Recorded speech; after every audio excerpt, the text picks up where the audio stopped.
This week, this week we had the last international break until the end of the season, and it's a very, very new or a very, very different international break because we are starting this FIFA series, which are new friendlies, which pits teams of or countries or nations of the same FIFA standing or caliber across different federations. So you'll have Europe teams meeting Africa teams, some meeting South American teams, some meeting Asian team, and it's different, but still new, because in this current arrangement, you have find like it's a different thing.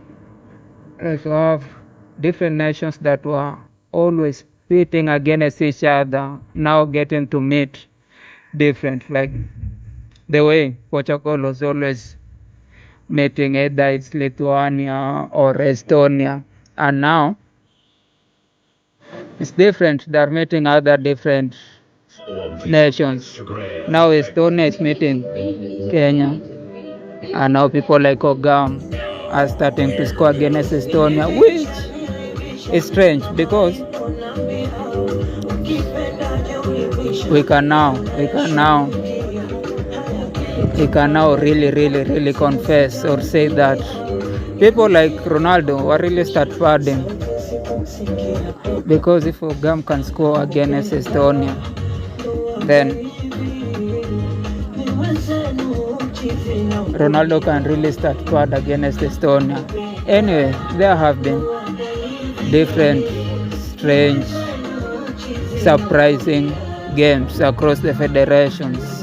And the first thing, let's just go with the first game, which was the strangest game. It wasn't like strange, but it has a background in it. That was Senegal against Peru, which ended 2-0.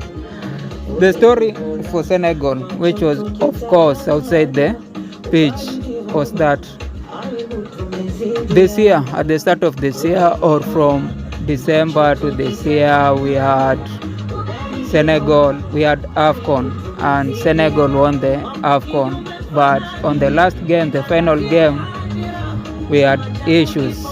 Like they stopped the game because after the center referee gave Morocco the penalty, nearly at the end of the game, they decided to walk out of the pitch. But eventually, they returned, played the game to the end, finished the game, won the game. Brahim Diaz lost the penalty, and it ended. They celebrated. Everything was finished. Like we thought everything was finished until Morocco lodged a complaint against Senegal, stating that because they had moved out of the field for some minutes, probably 10 or 15 minutes, that they should, or the general law should have stated that they should have, like it should have been a walkover, because if you walk out of the pitch before the referee decides to or tells you to walk out of the pitch, then that's a walkover. But probably because they were saving face and they were protesting, because a lot of people have been protesting all through the games, like probably for 3 minutes, 2 minutes with the VR watching, and a lot has been happening across the game, especially with VR. But that game finished. That's the argument for people who are for Senegal. That game finished, and it's FIFA states that the center referee should be the one finishing the game. The final score should be the ones that the referee says. So that happened. But right now, after lodging the complaint, and because they are probably just blackmailing AFCON, just CAF, not AFCON, they are just blackmailing AFCON, they decided, they were blackmailing CAF. CAF bent to their will and decided that Morocco had won the cup, like Senegal. had walked out of the game, but they did not agree. So this was a very hapo sisa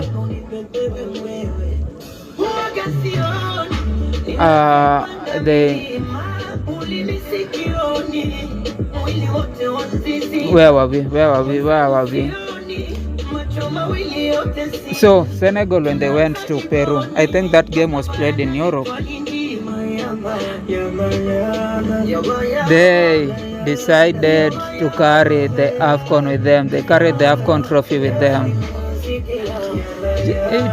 It was just like we are trying to show this, like this one belongs to us. Like it's like beef season, the way rappers usually snatch people chains and then they walk around telling them, if you want this chain, come for it. I'm in your city or I'm in your area, come for the chain. I think that's what Senegal was telling CAF. We are moving with this AFCON. If you need this AFCON, come for it. Tell Morocco that we are not hiding with it. Like, you should just come for it if you want it. But that was it. That was the interesting part of that game. But it ended 2-0. Here are other games that happened. Another game which started this whole series was Brazil versus France, which France won 2-1 after even getting a red card in the 68th minute. Meaning, all those people who are depending, or all those people, Brazil fans, or who expect Brazil to win this World Cup coming in June, they should just forget it, because it's too late. If France can beat you 2-1 after getting a red in the 60th minutes, that's playing 22 minutes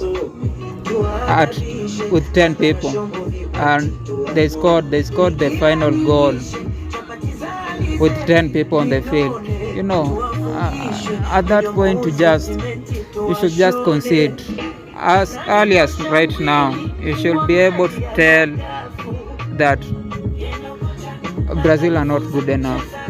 They are not good enough, and you could see even the way they were playing, the squad, and now the choices that they have a good coach, but the choices that he made, leaving Neymar, just playing with 4-2-2-2, which is very tricky. It means that you'll have like 2 CDM. Like it's a game that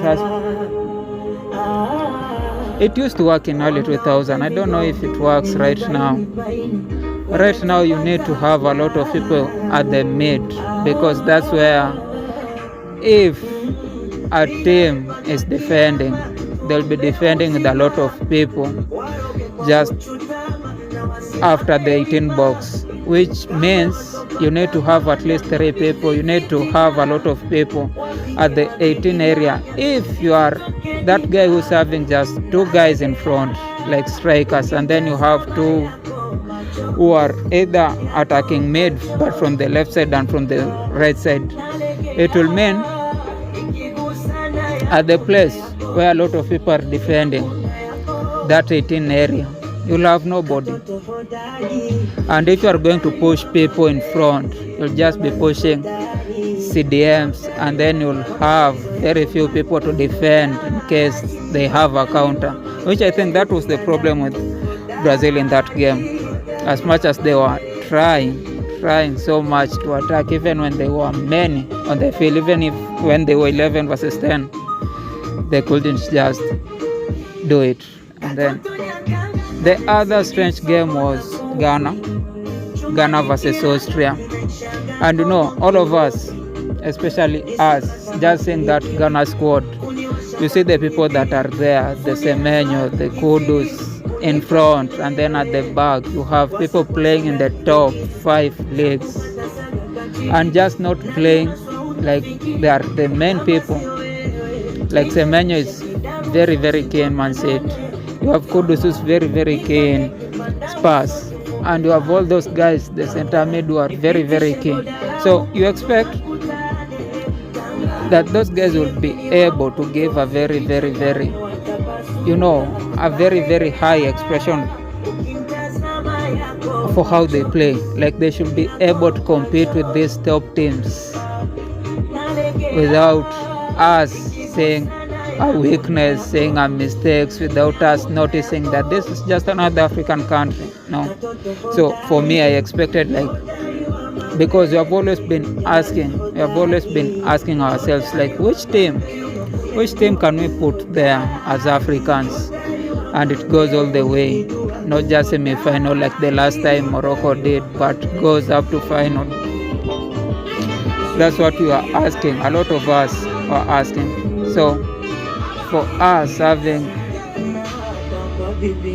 Ghana, just the paper, the lineup, how they line up in the paper, you expect that this is a team that should go far, and then for them to just be defeated 5-1 by not a major team. They were not defeated by France, not by England, not by Germany, even though Germany is not a major team right now, not by Italy,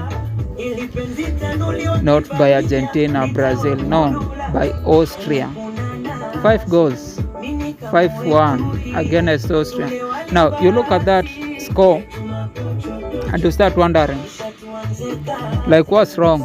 If you are the teams that we are depending on, like you are, I think Nigeria is not going to the World Cup. You have Morocco, Senegal, like the three top teams are Morocco, Senegal, and Ghana.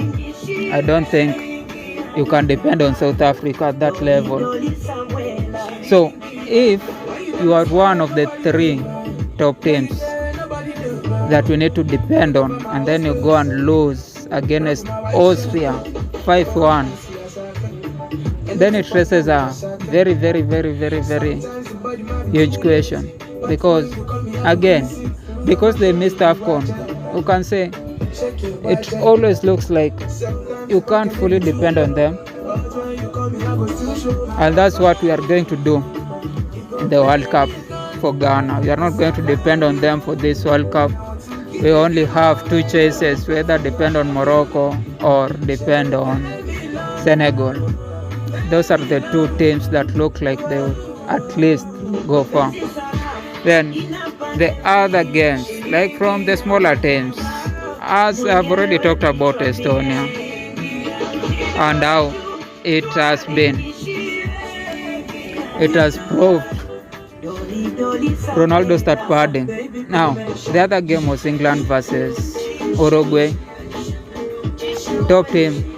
A lot of people are usually saying, or have been saying, that for a period when England had a good squad, it was just made up of people who are technically able. It wasn't made by people who are very, very good with the ball, like people who can create chances, people who can do a lot of things with the ball.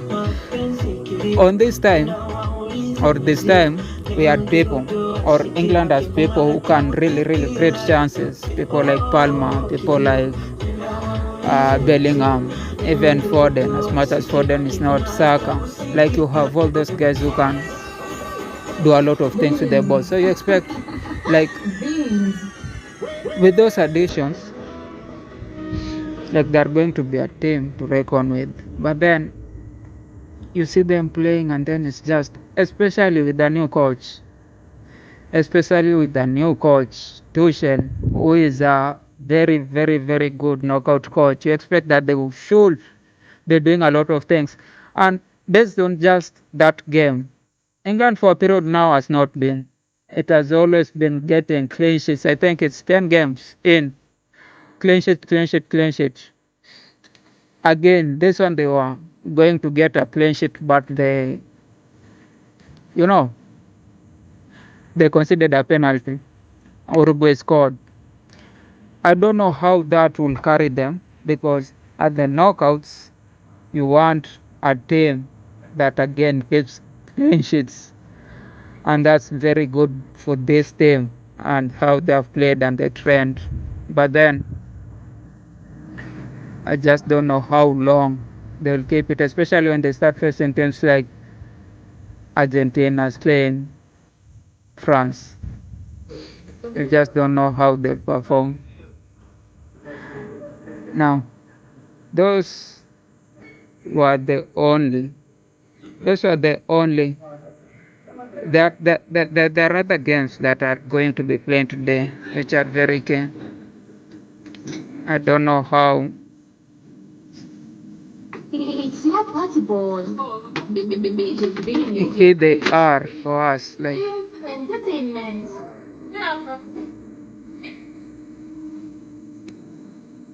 let's check.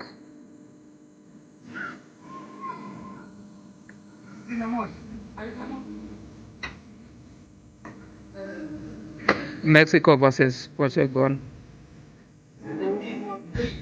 but there was nothing there because it ended 0-0. So then you had USA versus Belgium 5-2, and given that USA has been having a lot of, I think, just talk, a lot of talk around them being a major team for the coming competition. And then you look at these results, and Belgium is not the same Belgium that was 4 years ago, 3 years ago. It's not the same Belgium. For them to get beaten 5-2, they're not that strong, they're not that good team. They should not be getting that hype as at now. They should not be getting that hype. They should not be giving themselves that hype. Should not expect them to call themselves a major team. And then you had Tunisia winning one against Haiti. But that's not a very, very major game. So It's not possible. the game that we're waiting today is Colombia versus France. Then on Monday we'll also have, oh, this another thing that we wanted to talk about. Arsenal with their injuries. Like they have had a lot of the guys, because even today some of the people at work in CAF and several from different teams have been going home, all of them saying they have injuries. Now you don't know if it's a real thing or these people are just, they're just trying to not play, they're just trying to buy, they're just trying to not play on these international games. And that's risky, because if it happens that you look like you are avoiding these international games, and just 3 months from now teams are going to the World Cup, what if the coach feels like you are not honest enough, like you do not respect the nation that much, and then they I leave you? I don't know how that will look for the players. I know for the team, if especially Arsenal, if they win the league, they don't care. They will not care if any one of those players misses the World Cup or not. So they're just self-preserving. I don't know how it works for all those stakeholders. First the team, the nation, and then the players, and then the coach. Already we have had issues. I don't know which coach, which nation. He has gone to say that he doesn't care. He doesn't care about the club's coaches and how they assess the players. Because at this time you feel, especially with the Arsenal, like you can't have 18 players on injury at this time, and then next week they'll all be playing. It doesn't make sense. I'm just saying everybody is self-preserving, but I just feel the